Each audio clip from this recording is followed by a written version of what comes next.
Hola, en este video vamos a hablar sobre el reto de la botella de Marriott y cómo este relaciona los conceptos que vimos en la materia de experimentación física y pensamiento estadístico.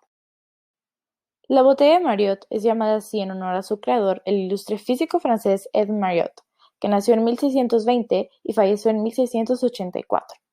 La botella Marriott es un recipiente que consta de un pequeño agujero lateral, un tubo largo y delgado abierto en ambos extremos y cuya parte inferior se encuentra sumergida en el agua.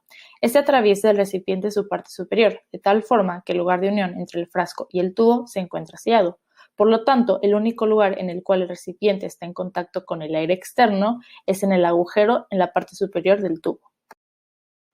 En nuestra botella Marriott nosotros marcamos líneas cada 5 centímetros, esto para ver en qué altura estábamos poniendo el popote y determinar el flujo en dicha altura.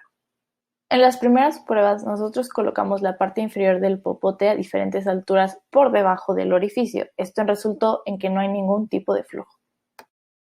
En esta prueba el popote está aproximadamente a la altura del orificio, por lo tanto hay un poco de flujo. En esta prueba nosotros colocamos el popote a la altura máxima por arriba del orificio antes de que el popote salga del agua, es decir, aproximadamente unos 10 centímetros. Por lo tanto, hay el mayor flujo. Haciendo diferentes mediciones donde el volumen depende del tiempo, caemos en cuenta que estamos en presencia de un comportamiento lineal, es decir, que la velocidad es constante.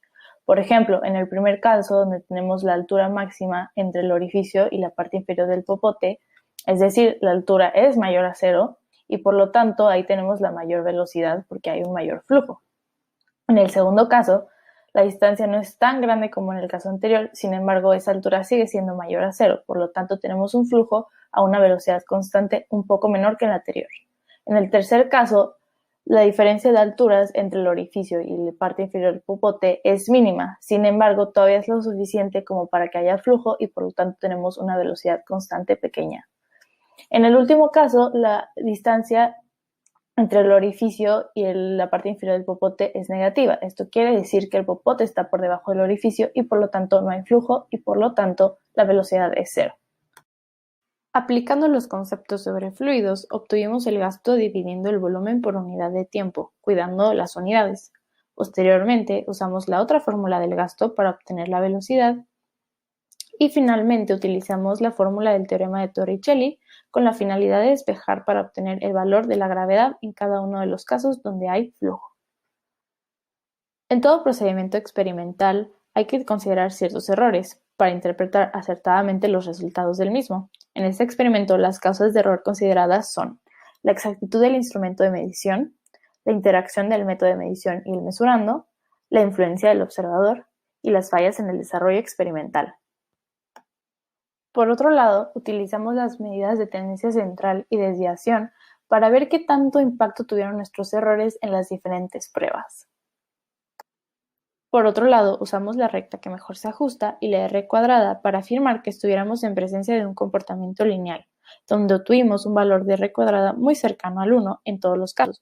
Por lo tanto, el modelo lineal sí se puede utilizar para describir el comportamiento del volumen respecto al tiempo.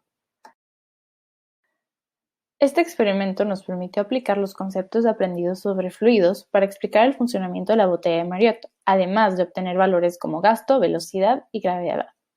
También nos ayudó a comprender el impacto de los errores al hacer mediciones y comprobar las ventajas del uso de mínimos cuadrados, entre otros conceptos de estadística.